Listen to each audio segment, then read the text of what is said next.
A question came in about repairing tendons and muscles as people get older. And there's actually two parts to this. So, one is you want to make sure you maintain the strength of your tendons and muscles so that they don't tear to begin with. And then the other half of that is what can you do if you have torn them?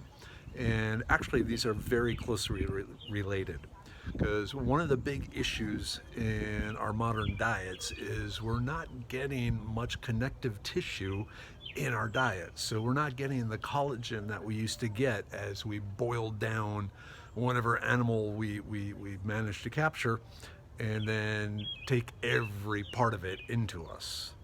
So things like bone broth are really good for helping rebuild the tissues, especially if there's all sorts of cartilage and tendons stuck still on the bone, because then that gives our body what we need to maintain the strength and help repair them.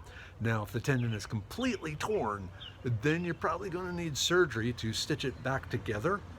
But then after that, the collagen is still going to be an important part of your diet.